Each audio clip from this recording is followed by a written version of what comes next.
Welcome to the Far and Beyond podcast, hosted by the Contracts and Fiscal Law Department at the Judge Advocate General's Legal Center and School. This podcast is for the federal government attorney navigating the complex intersection of acquisitions and fiscal law and policy. I am your host, Major Ellie Sewell. And today we have a special guest with us, Mr. Adam Caudle from the Army Office of General Counsel. Thank you so much for coming back again. You're very welcome. Always happy to come support my friends at ADK. So today we're going to do a Revolutionary FAR Overhaul update. So we're going to go over, I think, some of the issues we're seeing in certain FAR parts. We're entering phase 2 now of the two-part phases. So we're going to talk a little bit, I think, about some dates that we're seeing and some things that are going to be coming in the future. So let's get to it. Yeah, a lot to talk about here. Oh, yeah. And just as a caveat, because things are moving so quickly, by the time this podcast comes out, some of this may already be OBE, and we're going to move as quickly as we can. But that's the thing about times are changing quickly, and we move as fast as we can to keep up with it. Absolutely. Especially these dates keep evolving and changing. So especially notice and comment. So last guidance we had, it was going to start in April. We're obviously a few weeks into April. I haven't seen anything come out yet, but I think it's about to start soon. Sometime soon. And if we get a date wrong, by the way, don't come after Major Sewell with pitchforks. Not her fault. Please say the pitchforks and torches for me. But yeah, dates in terms of, we should be moving into FAR Part 2 notice and comment any day now. If by the time this comes out, if things haven't dropped, everyone should be checking the Federal Register on a daily basis. Things are coming out very quickly, and when they do, they're only going to be open for 30 days for comment. Everyone, practitioners across the spectrum, in the government, out of the government, everyone is encouraged to make a comment if they see something that needs to be revised. There is a sincere effort here to make these the best they can be made, and so if someone has something that add value, please do so. And so they're doing it in 6 batches, I think is what I've 6 read. rules. 6 rules. So they'll have 6 different drops. And so you got 30 days after each one of those for that specific section, I guess, of rules. Yeah, several parts. So you can anticipate with basically 51 parts of the FAR, well, some are reserved. We should be looking at somewhere around 6 to 8 parts per rule is what we'll wind up having. And that's a lot of material to cover. Yes. Anything that's of interest of you, review it. I would imagine that we would have thousands, if not tens of thousands of comments, because I know industry has been waiting for quite a while. And one of the things we are expecting to see are some pretty substantial differences and changes from phase 1 to phase 2, because phase 2 is going to add new concepts. We might have executive orders that might be changing along the way. I know there are a number of legislative proposals that are out there where, for example, the GSA has submitted, I believe, 18 different legislative proposals to Congress to change the FAR. The Department of War has submitted a number of things that would change the DFAR. So this is not going to be quick. It's going to be ongoing. I mean, that's better putting it. This is something that's going to keep going for quite a while. But the important date is the instruction has been issued. We will be done with all of the formal FAR notice and comment final rules issued no later than 14 November 2026. So we're going to be moving very, very quickly once the rules close for comment. That is actually really quick. But DFARs, we're on a different schedule with DFARs because, correct me if I'm wrong, but we're kind of waiting until all this is over to start the DFARs portion of this. Correct. So we have tried to make some changes to the DFARs through the class deviation because as you're tracking every year in the NDAA, Congress tells us change the DFARs, change your acquisition rules. Ever since, I believe it's like the 2011 NDAA was the first one that really kicked that off. And so for roughly the past 15 years, and this past year's NDA was no exception. So we're trying to incorporate those changes and revisions into the DFAR as we can. But really, because the DFARs nest within the FAR and must be consistent with it, we are going to wait until after the FAR final rules have been published before they issue draft rules for the DFARs. Because even, for example, a draft rule for the FAR could be issued in May. But that might change substantially between now and November based on public comments because, again, there is a sincere effort to ask the public, please comment. The draft of these rules are not claiming to be perfect. They understand that they are phrasing things in ways that can be refined. I think concepts can be improved upon. And so things can be expected to change. The Department of War has made the decision to wait until after the final rules are issued so that we can make certain that we are fully aligned with them whenever we go to publish the draft rules with the expected date for the final rules for the DFARs to be issued somewhere around November 2027. So roughly a little about more than a year and a half from now. So you're saying that I'm gainfully employed for the next year and a half at least? I think everybody who's in the government practice world is going to be gainfully employed for quite a while, because after those are published, then all of us attorneys then have to go forth and explain them and train people and talk to them and do more podcasts. And I'm sure you'll ask me to come back at some point and say, Hey, Adam, come explain all these new rules to us, because things are going to change. That's the only constant, as David Bowie says, embrace the strange from changes. And so that's where we're going with all this is expect change, expect continual innovation, because even after this is done, we are going to be seeing further changes, because the FAR was promulgated in 1984, I think. Yeah. It's been a long time. And even the FAR, if you do a little bit of history for you, significant portions of the FAR were actually lifted more or less wholesale from not just the Defense Acquisition Regulations, which was a precursor to DFARs, but the ASPRs, the Armed Services Procurement Regulations. Significant portions of the cost accounting standards in the FAR today were lifted from that. That originated in the 1950s.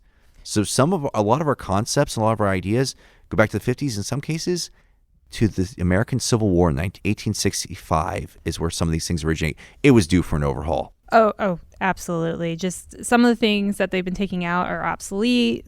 They don't exist anymore. Just trying to catch up technology with the new DFARS 240 with incorporating some of that information, like moving it to its own section, because technology has changed. So the rules around that have obviously changed. Oh yeah, it was definitely due for a good scrubbing. Yes, and we expect more to come in the future. I can say just, good news is the Army isn't planning on adding anything more to the AFARs. I'll kind of a quick update on that. We are almost done with the AFARs revision for our Army practitioners. We have only AFARs 5137 and 5139 left to finish revising, and hopefully we'll get those both done fairly soon. We have eliminated about 70% of the AFARs text, and we've moved a significant portion of the AFARs into the new AFARs PGI. And so Army practitioners should go to look at that and see what changes have been made. But again, fortunately, the Army doesn't appear having plans to add to it and change it too much in these next phases. We're just going to be making sure that our numbering system aligns to the DFARs and to the FAR, and we will keep marching along, executing on the mission we've been given. As an Air Force member who've had Air Force PGIs for a little while now, for anyone else who's a little concerned about having a PGI versus everything in the AFARs, I have found no issues with dealing with the PGI. The information's still there, easily readable to find out what you need. And really what we've tried to do as someone who's been extensively involved in the AFARs rewrite and some of the DOW rewrites is try to remove the restrictions, delegate authority where we can, and empower contracting professionals to exercise the discretion that they've been given to be able to go forth and execute on that mission quickly and as cost effectively and the lowest risk that is desirable for the government. And so that's what we're trying to do is empower our contracting professionals. All right, we've talked about the phases. We're moving into phase 2. What are some of the major changes, though, that you want to point out that have happened with the RFO? Sure. So the first major change is simply a cultural shift. Contracting officers have always had the discretion in acquisitions. If it's not prohibited, it's permitted. This is, of course, the inverse of fiscal law, which is that if it's not expressly permitted, is prohibited. And acquisitions, if there's not something you point to and say, this prohibits you, then generally contracting officers have some amount of discretion to come up with new creative ways of doing things. Of course, as long as they don't violate, there's a whole case Federal Circuit recently ruled on about contracting officers who are a little too creative. But in terms of that, the major change, that is one of the big emphasis of trying to empower contracting officers and to emphasize that discretion. Say, hey, you can go forth and you can do these things. In phase 1, there just weren't that many changes overall.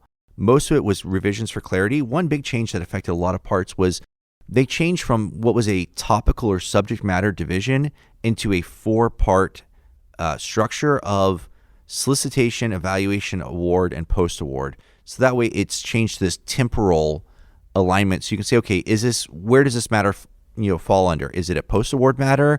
Is it a solicitation matter? Is it a matter involving contract award or evaluations? And that's probably the biggest widespread revision we've seen, is simply taking the existing parts and moving their pieces around to fit that new structure. And after going through several of those structures, and I'm thinking of just like FAR Part 5 alone, it really does make sense when you're trying to follow almost chronologically now. It's sort of, okay, I'm in the solicitation phase. Okay, I know I'm looking at that little section then. I'm not trying to dig through what I need is in this topic and then also this topic down here. There's not as much jumping around. So I have appreciated that restructuring. Yes, it's a little annoying because some of my numbers have now changed, but the text hasn't changed. But I do think it does help, especially for new attorneys and new KOs, to really figure out where's the guidance, what do they need to find. FAR Part 12 is another one that I think did a really good job of following through how to do quotes, requests for quotes, to really made it more understandable, digestible, I think is a better word there.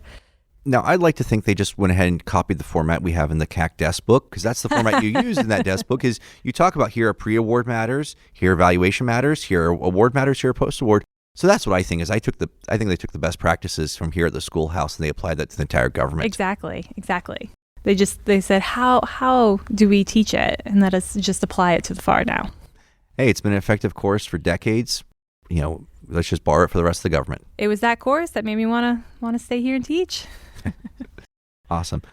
So there have been some other changes too. You've touched on some of them. For example, the federal supply schedule in FAR Part 8 has now moved to the GSA manual. So that was a bit of a change. FAR Part 13 was split. It is now only applicable to simplified acquisitions for non-commercial parts. It's very short now. It is very short. A lot of it got moved to FAR Part 12 because now Part 12 is all commercial acquisitions. Just one note for our DOW practitioners, the FY26 NDA removed a very important word from our commercial solutions openings in DFARS 212.70, where we have our CSOs. The FY26 NDA removed the word innovative, and so now whenever that change is implemented into the DFARS, CSOs will only be applicable for commercial solutions. They will no longer be applicable, as far as at least as I read the statute, for non-commercial solutions that were innovative that we were able to shoehorn into the CSO world. That was a statutory change we're going to implement soon. The things we're talking about, innovative, we're going to have to find a different way of addressing those, that maybe perhaps OTAs 10 U.S.C. 4022, but that was a kind of an interesting change as well. There were a number of FAR parts that were merged. Part 38 was reserved in its entirety. Part 51 was merged into Part 8. There are going to be more mergers in Phase 2 of the RFO. That will be coming out in the next few weeks. And one thing also, big change for DOW practitioners, is there's a new DFARS Part 240. There was a FAR Part 40. There was never a DFARS 240. That is a new DFARS part that we can talk about. Yes, because they've taken a lot out of FAR Part 4, and they're moving it into 40, so it kind of makes sense now that DFARS is now following suit, following that same, putting CMMC in there, putting some of the other security concerns as well in that new DFARS 240. Yeah, it's really helpful for a lot of organization to try to put things where they belong. One little note for our practitioners, though, is that they didn't change the clause numbering, with one exception, to try to make things a little bit more manageable for our contracting personnel, our contract writing systems. And so they left the clause numbering, and so we now have DFARS 204 clauses that are in 240. We also have DFARS 225 clauses and 239 clauses. So just because a clause was eliminated from that part in 204, 225, or 239 doesn't mean that clause was eliminated entirely. The prescription for it may be in 240. I would highly recommend that all of our practitioners in the Army go to procurement.army.mil, our PAM site that is maintained by the Deputy Assistant Secretary of the Army for Procurement, and they have on that site a RFO resource page, and they list all of the RFO DFARS clauses that were changed, so you can know where to go to. So a handy reference that all of our Army practitioners should be looking for. All right, let's talk about my favorite one, FAR Part 15. Yeah, so FAR Part 15 probably had some of the biggest changes we saw across the entire FAR. And it will be interesting to see how these changes are applied. So definitely some changes to our definitions of, for example, deficiency, a material requirement. No longer discussions, negotiations. Yeah. So that's kind of a huge change. And trying to understand the difference between discussions and clarifications, we have spent many, many, many hours as practitioners trying to understand, well, is this a clarification I can go at one-on-one, or is this a discussion? Where's it fall in? Discussions are now negotiations, which aligns more with commercial practice, and communications have been eliminated entirely. And so we have clarifications, and clarifications are discretionary. And the KO can engage in clarifications without triggering full negotiations. And so that's kind of an interesting change. You can now go one-on-one with a contractor and say, I need a clarification about this. It's not a negotiation. You're asking them for, to clarify something. But again, there's always that point of how far is a clarification before you trigger negotiation. So I expect we'll see some cases on that, some protests of some sort. And then was there anything about adverse past performance, or has that been taken out? Because I know that was one of the things that was used to be highlighted. We had to let them know or give them an ability to comment on it if they hadn't before. So now that is discretionary. You don't have to mention it. However, you can request a clarification on it. So that's one of those discretionary things given to the contracting officer. One of the other definitions or terms that has changed is competitive range. Yeah, so that was only a couple words changing it, but they were really important nuanced words, because previously it was the offerors that were most highly rated. Now it's been changed to the proposals the contracting officer determines are best suited for further negotiation.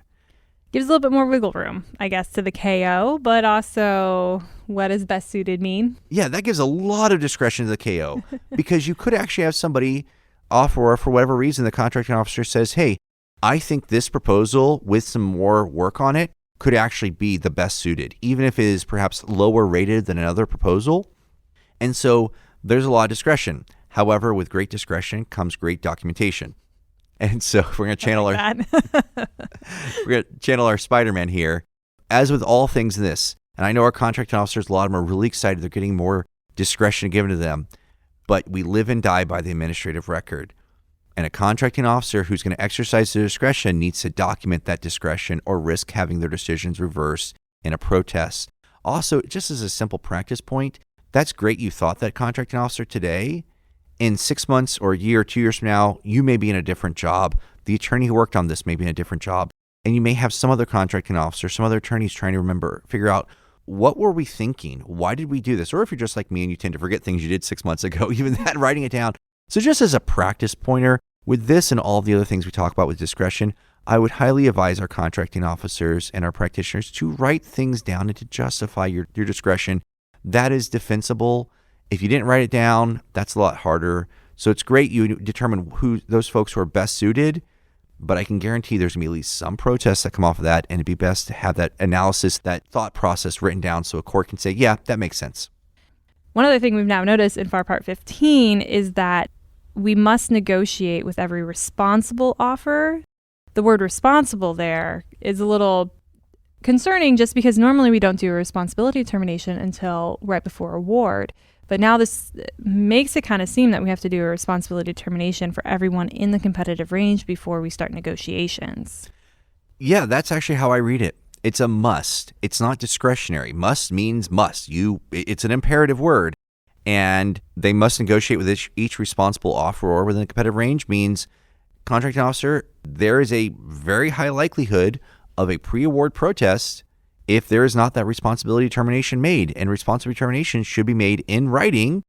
And so that is actually placing an additional burden on the contracting officer that we need to recognize and acknowledge.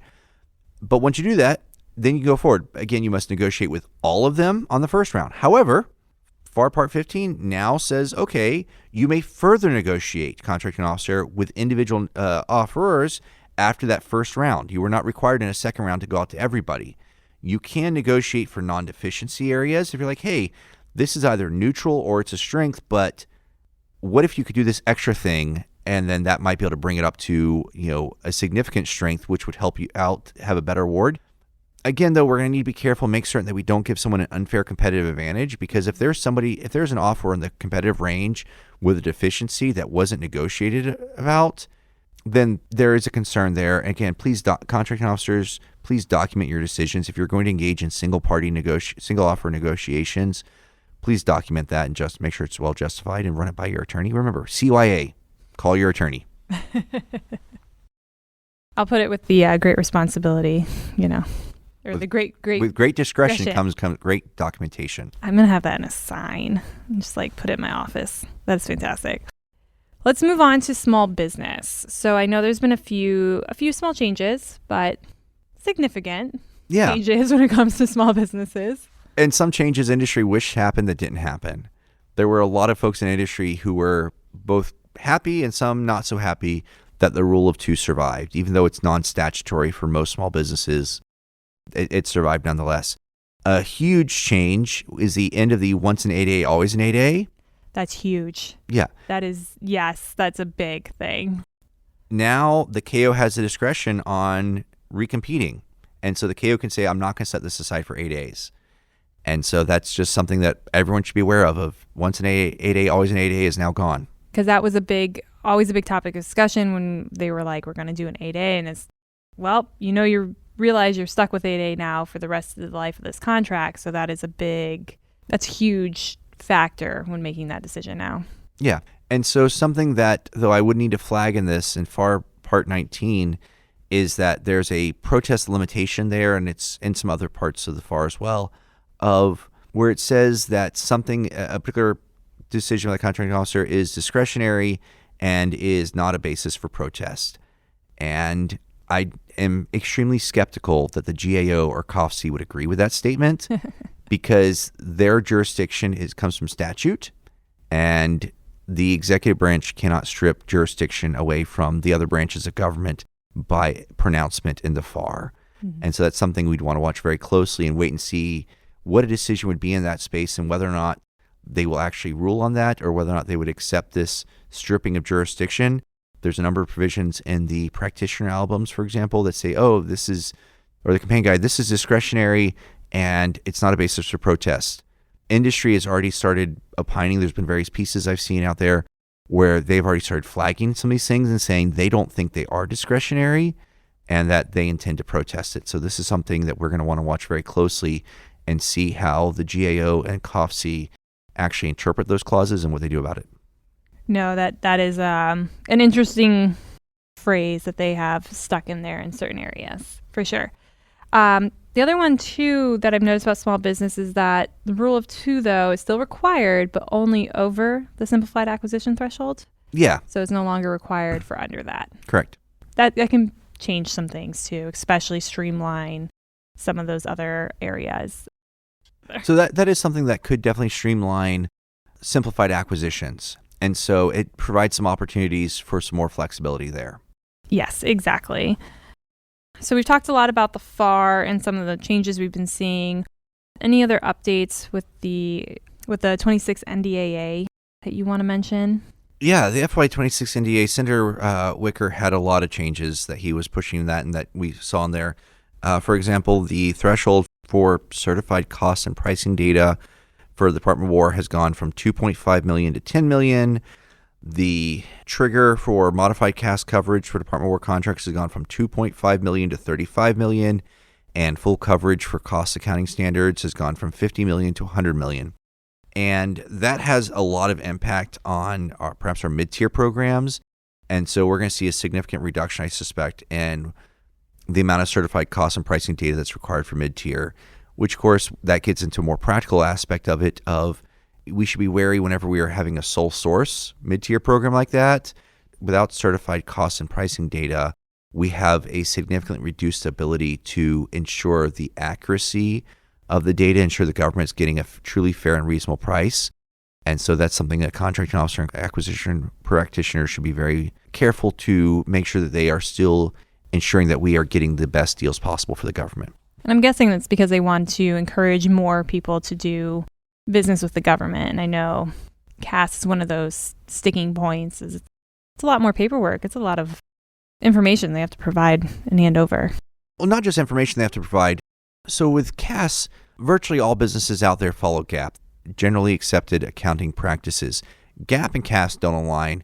Now, there is a movement on the CAS board to begin to remedy that to a certain extent, but That'd be good. essentially CAS requires a contractor to keep a whole new set of books and a completely set of different books. And that is actually a real cost on the contractor. Huge cost.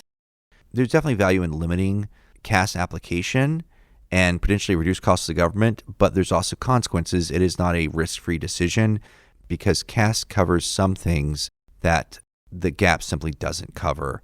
And so there's a balancing act we have to strike here. I just mentioned that we're trying to get more non-traditional defense contractors with maybe changing the thresholds. Anything else about them specifically? Yeah. So there were some really big changes in the FY26 about them, specifically in terms of what they no longer have to follow. And for example, FAR Part 31 cost principles is now no longer applicable to non-traditional defense contractors. Certified cost and pricing data, the DFAR's business systems, and some other things are simply no longer applicable. And that's going to create an interesting bias towards those non-traditional defense contractors because the traditional defense contractors, and reminder for our listeners, of an NDC is a contractor that is not currently or has not in the past year performed a contract that is subject to full CAS coverage, which that threshold going up to $100 million, that's well over 90% of our contractors are qualified to be NDCs. Now, with them not having to follow, for example, FAR Part 31, I have to wonder, how is a cost type contract going to work? Because that is the origin of how we determine not just the allowability of costs, but also for contracts not subject to the CAS, that determines those are the rules in FAR Part 31 for reasonableness and for allocation of costs. And so that's a whole lot of stuff that we're like, we really need to make sure we have a way of doing it. Now, what's interesting is FAR Part 31 is largely statutory in nature. And so those rules actually still apply, but just not precisely in the form of FAR Part 31. So folks like DCAA are actually having to work out what this new set of rules are and what's still statutory and what's applicable and what's not. So I look forward to hearing what the auditors are going to be thinking about this. No, it'll be interesting to follow that area, especially with CAS and the new thresholds, and then also the need to encourage more companies to work with the federal government too. I know there's definitely a balancing act going on here. Yeah, but it's going to be, we're in a brave new world with all this, and I look forward to seeing how those changes are implemented. And with all of our listeners, again, my bottom line encouragement for all this is simply make sure you document discretionary decisions. That's how we're going to defend it. That's how we're going to tell future contracting officers, contracting specialists, attorneys, this is why we did what we did, so that way we can help them be successful and we continue to defend our protest. That was fantastic. Thank you so much for talking about the updates with us, the phases as we enter phase 2, notice and comment, and some of the issues we are seeing and some of the new language, or not just new issues, but things that we should be aware of that could change our practice big time. So thank you again for joining us today. You're very welcome. Thanks for having me. Thank you for joining us today in this episode of Far and Beyond. Please make sure to follow us and subscribe on your favorite podcast platform. We love to hear from our listeners. Please continue to reach out to us on Facebook and LinkedIn. The information can be found in the show notes from today's episode. The views expressed today are those of the presenters, not that the Judge Advocate General Corps, the Department of the Army, the Department of the Air Force, or the Department of War.